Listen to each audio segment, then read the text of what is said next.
hours of outrageous fortune. He hath disgraced me and hindered me. 500,000 laughed at my losses, mocked at my gains, scorned my nation. Ranging for revenge with Ate by his side come hot from hell, shall in these confines with a monarch's voice cry hell!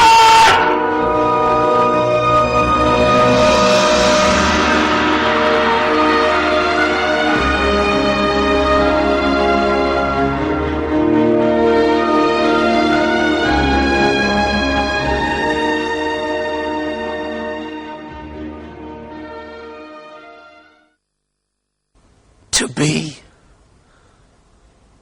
or not to be? That is the question. On the 400th anniversary of the death of the great British poet and dramatist William Shakespeare, the whole world has come together to mark the special occasion. Being a genius whose works still fire our imagination and bring us closer to the core of our humanity, regardless of differences in culture, language or religion, he certainly deserves a moment of deep reflection to assess his impact and identify his contribution. It is no secret that Shakespeare has helped shape our cultural identity, even if we do not know his language. His plays, like his poems, are essential ingredients in shaping the fabric of our psychology. He truly was not of an age, but for all time, as his fellow countryman and dramatist Ben Jonson has put it in his poem To the Memory of My Beloved, the author William Shakespeare.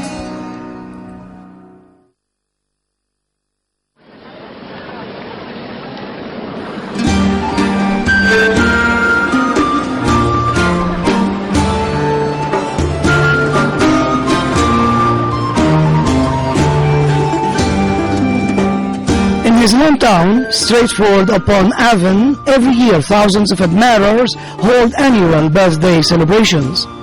But this time the occasion is totally different, as the world celebrates the day Shakespeare died 400 years ago at the age of 52 in 1616. Across 4 centuries, however, his memory never faded away, as his plays and poems possess the power to triumph over time. As he himself expresses in one of his sonnets, one can defeat devouring time through art, or, as he put it, love. Yet do thy worst, all time, despite thy wrong, my love shall in my verse ever live young. This kind of love is entirely textual, touching on the astonishing nature of Shakespeare's limitless literary creativity, seeming so unique indeed, prompting the French novelist Alexandre Dumas to say memorably, "After God, Shakespeare has created most."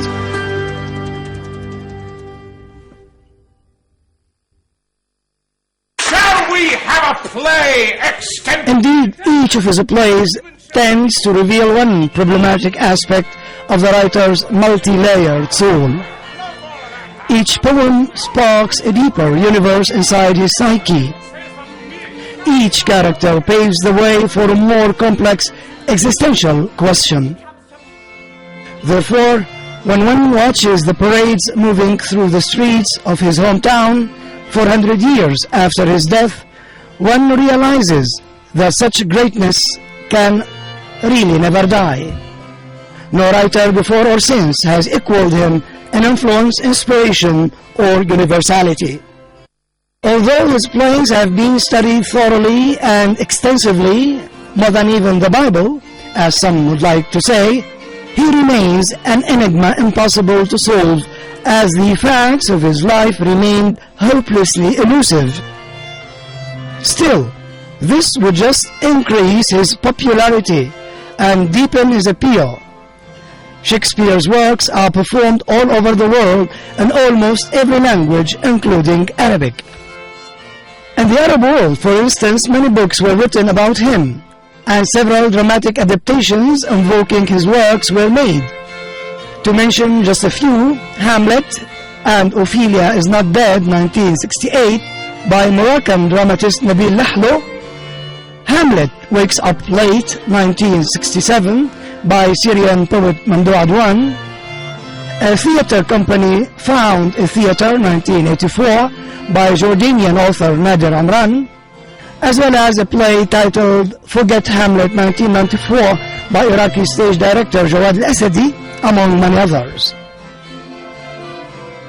It is a fact that Shakespeare adaptations have been very popular in the Arab world since the late 19th century. Most of these works are written in standard Arabic, perpetuated mostly by the superb translations done by the Iraqi writer Jabra Ibrahim Jabra, who translated most of Shakespeare's plays into Arabic, using archaic diction and ornate style. Syrian critic Kamal Abu Deeb translated his sonnets into Arabic in 2012. Syrian poet Abed Ismael wrote extensively on Shakespeare's plays, most notably his essay on Hamlet, which was highly and widely quoted by readers and students alike.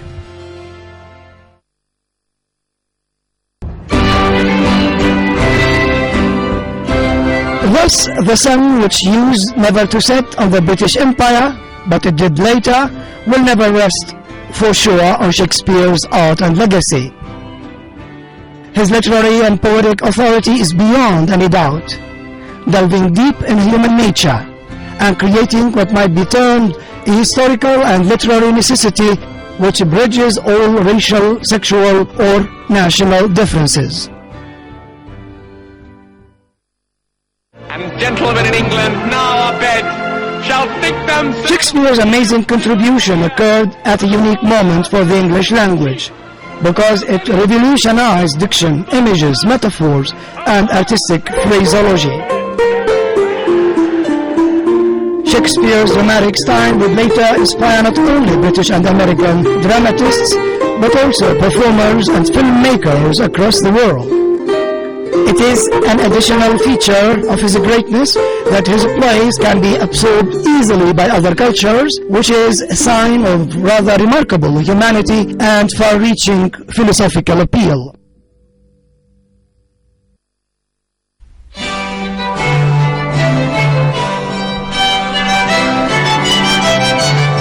As he was growing up, William Shakespeare didn't seem destined for greatness or glory. He was not born into a wealthy family. He did not continue his academic education at university, nor did he perfect his craft under the supervision of some major artist. Yet in spite of these limitations, he managed to surpass every dramatist in England, quickly becoming an outstanding phenomenon difficult to surpass. History books inform us that Shakespeare's father was a glove maker and a tradesman, and his mother was the daughter of an affluent farmer. William Shakespeare was baptized on April the 26th, 1564, as the third of 8 children. Young William grew up in a small town 100 miles northwest of London, far from the cultural and financial center of England. He attended the town's grammar school, where the curriculum stressed the classical education of Greek mythology, Roman comedy, ancient history, rhetoric, grammar, Latin, and possibly Greek. Throughout his childhood, Shakespeare's father struggled with financial problems.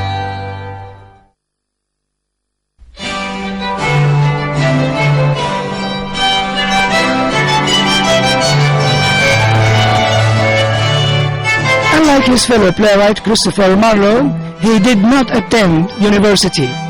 Rather, in 1582, at age 18, he married Anne Hathaway, a woman 8 years his senior. Their first child, Susanna, was born in 1583, and twins Hamlet and Judith came in 1585. In the 7 years following their birth, the historical record concerning Shakespeare is incomplete, contradictory, and, at best, unreliable. Some scholars even refer to this period as his lost years, something which would increase the debate about the authenticity of his name as the playwright and the creator who wrote all these powerful plays.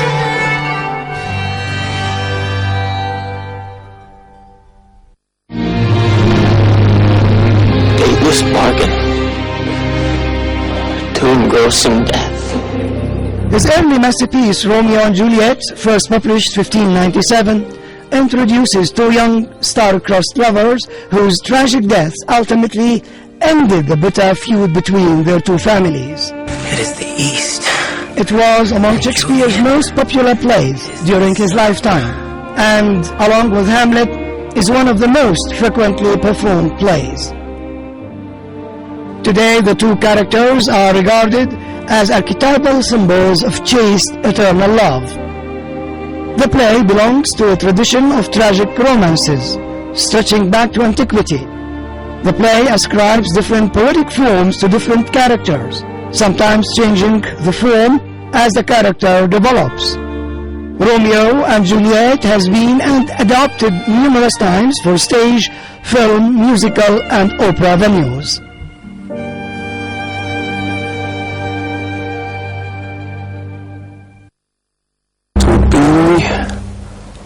Or not to be. His other masterpiece, Hamlet, is a tragedy written between 1599 and 1602.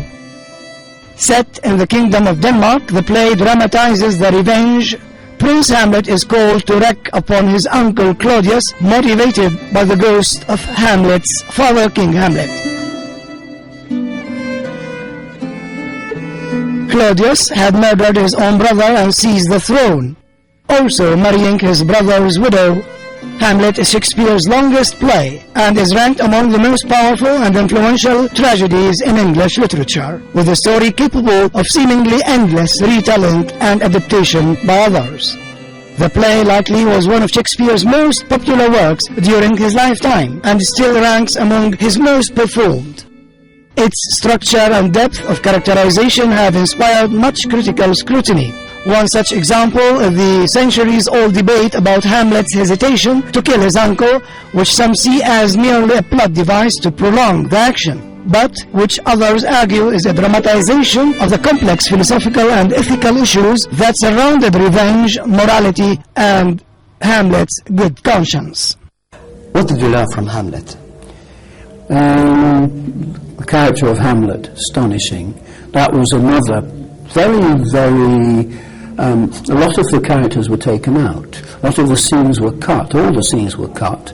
And what one was left with was an extraordinary image of the most extraordinary young person, a young person of today, 100%, without looking like someone of today. He was black. Both our Hamlets were black, which is very important today.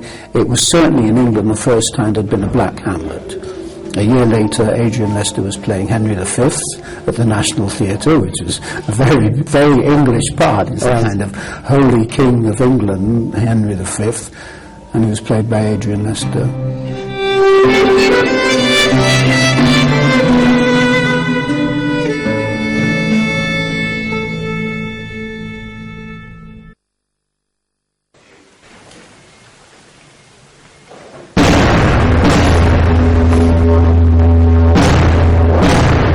His last play, The Tempest, had been written in 1611. It is set on a remote island where the magician Prospero, the rightful Duke of Milan, plots to restore his daughter, Miranda, to her rightful place using illusion and skillful manipulation. He conjures up a storm or a tempest to lure his usurping brother Antonio and the complicit King Alonso of Naples to the island. There, his plans bring about the revelation of Antonio's lowly nature, the redemption of the king, and the marriage of Miranda to Alonso's son Ferdinand. What is the time of the day? Past minutes. The story draws heavily on the tradition of the Romance and differs from Shakespeare's other plays in its observation of a stricter, more organized neoclassical style. Critics see The Tempest as explicitly concerned with its own nature as a play. frequently drawing links between Prospero's art and theatrical illusion. And early critics saw Prospero as a representation of Shakespeare himself, and his renunciation of magic as signaling his farewell to the stage. Silence! Troublous now, good yet remember who now has the board. The Tempest was viewed more and more through the lenses of post-colonial theory. Thus, it has been adapted numerous times in a variety of styles and forms to shed light on the complex relationships between the colonizer and the colonized, especially through the character of Caliban.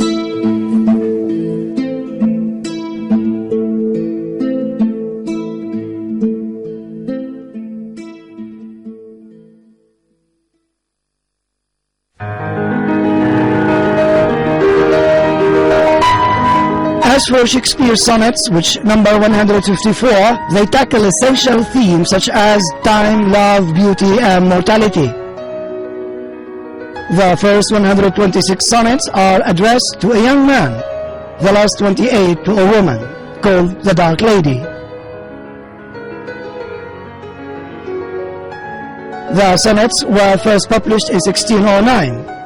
In them, Shakespeare covers a wide range of issues, mostly love, which is presented as a complex passion and can transcend all definitions and break through all gender categories.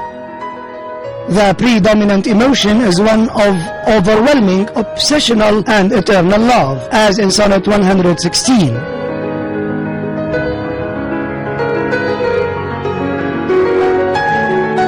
Let me not to the marriage of true minds admit impediments. Love is not love which alters when it alteration finds, or bends with a remover to remove. Oh no, it is an ever fixed mark that looks on tempests and is never shaken.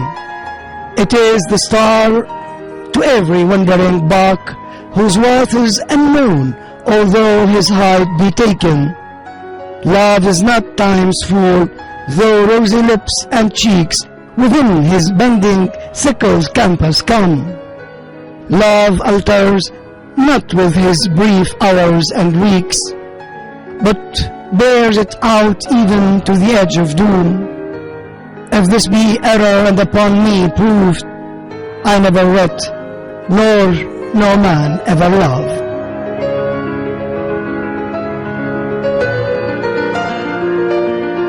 Set in such amorous context, it does of course make love appear like a sea mark which nevertheless rises above the waves of destruction, time and oblivion. The main issue for the poet has always been whether his love should remain platonic or become physical. God, I had never seen it. Wherefore? The first 17 poems, traditionally called the procreation sonnets, express the speaker's love, his reflection upon loneliness, death, and the transience of life. Fetch it. Let me see it.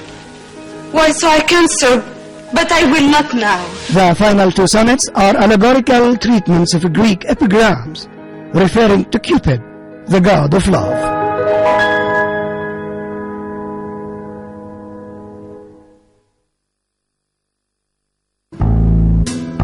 Come away. Come away, dear, and it's sad Cyprus. In 1616, with his health declining, Shakespeare prepared his will. Since his only son Hamlet had died in 1596, he left the bulk of his estate to his two daughters, with monetary gifts set aside for his sister, theatre partners, friends, and the poor of Stratford. By a One fascinating piece of detail regarding his will is that he bequeathed the family's second best bed to his wife, Anne. But to whom did he bequeath the first best bed? No answer seems possible. He died 1 month later on April 23rd, 1616. To the world, he left a lasting legacy comprising 37 plays, along with 154 sonnets and 2 comparative, rather narrative poems. When William Shakespeare died, he was recognized as one of the greatest English playwrights. In the 4 centuries since, he has come to be seen as not only a great English playwright, but the greatest playwright across the world. Indeed, Shakespeare was not of an age, but for all ages, as Ben Jonson rightly expressed. He was not of one culture, but of all cultures. Genius may be difficult to define, but in Shakespeare's case, it manifested itself immensely over a fairly short period of time. His style, his wit, the richness of dramatic scenes, the originality of his ideas, and the strangeness of his art all attest to a great gift unmatched and unrivaled by anyone, dead or alive.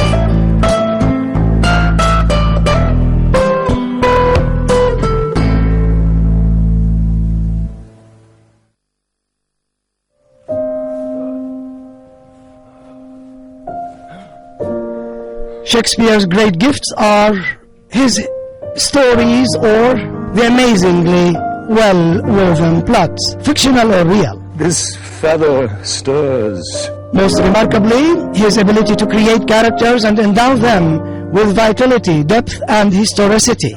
Out of the common stuff of historical facts, Shakespeare was able to resurrect such great Roman heroes like Caesar, Brutus, Mark Antony, Cleopatra, along with such great British monarchs like Richard II, Richard III, and Macbeth. Oh, that this too solid flesh would melt, thaw, and resolve itself into a dew. He brought to life one of the great tragic heroes of all time, namely Hamlet, who taught us how to master rationality through madness, tragedy through irony, philosophy through poetry. Flat and unprofitable seem to me all the uses of this world. You know, some critics like to say that once you enter Hamlet's world, mental kind of dissipation, you will never recover. Are you like one of those who cannot, like, you know, forget Hamlet's sort of curse of what we call hesitation, the inability to act, and so on and so forth? I think it's true of everyone, that's why Hamlet's, if he were not human, if he were someone who could immediately act and do the right thing at every single second of his life, he wouldn't be human, and it's his humanity. He behaves rather badly, he treats Ophelia very badly, and also he kills Polonius, who's relatively and the father of Ophelia. He behaves very badly and is sent away, but throughout the whole play, the way it's constructed, you see this man with enormous courage, very young, kid really, university student, going through a life that he knows is limited. It's like having a terminal disease. Was it intuition, you think, which, I mean, brought this idea into his mind, that life is short, and that's why his mental, I don't know, I mean, his state of mind was like always, marked with tension.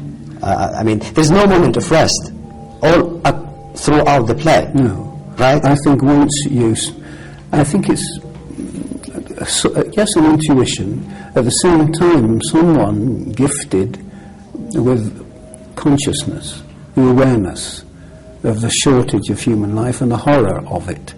There's a deep horror in his life, the murder of the father by the uncle, and the uncle taking the mother to his own bed. That's right. And this is really something.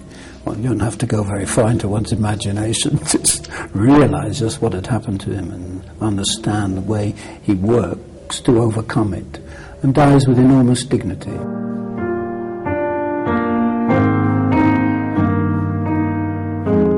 For she before you tumbled me, you promised me to wed.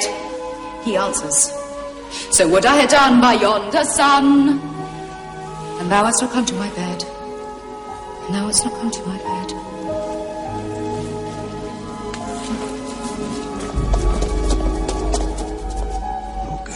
Shakespeare also created memorable female characters like Ophelia, the greatest Virgin suicide in literature, Lady Macbeth, who was to control her husband's imagination and search for power, and Cordelia, who, through her nothingness, was able to give a void a meaning, silence a shape.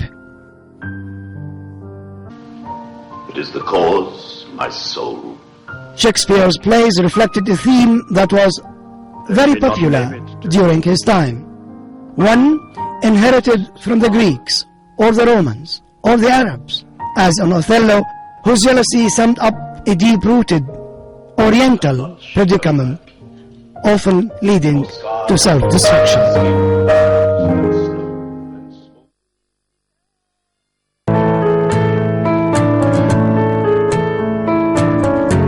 Shakespeare tried his hand at every dramatic genre, toying with history, comedy, romance, fantasy, and more. With amazing skills, wrenching his stories from the iron limits of factuality, invoking folklore ranging from anecdotes to stories about current events, romances, murders, and scandals, which constituted the local or international discourse. In short, Shakespeare has left his imprint on every facet of our intellectual life. Harold Bloom, the famous American critic who wrote and lectured extensively on the Bard, calls him a mortal god, comparing his character Hamlet to the secular Christ. To catalogue Shakespeare's largest gifts can be a difficult task indeed, as Bloom says. He wrote the best poetry and the best poetic prose in English, or perhaps in any Western language. Apart from his cognitive and visionary strengths, he thought more comprehensively and originally than any other writer.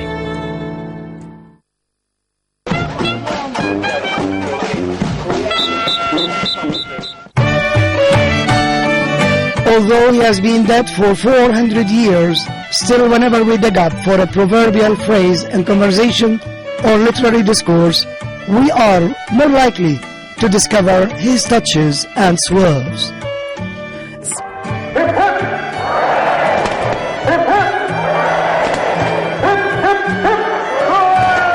Indeed, he seems to conquer the language we speak, extending his influence to such modern genres like musicals, ballets, operas, plays, and films.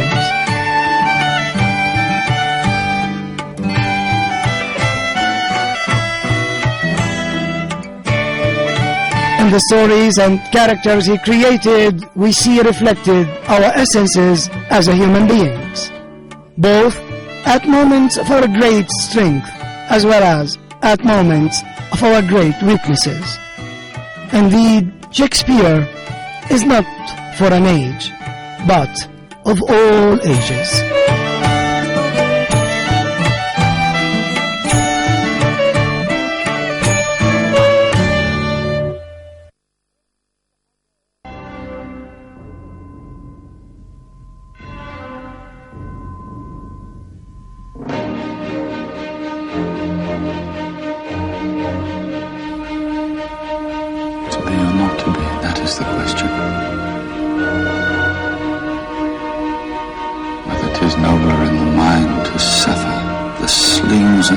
of outrageous fortune.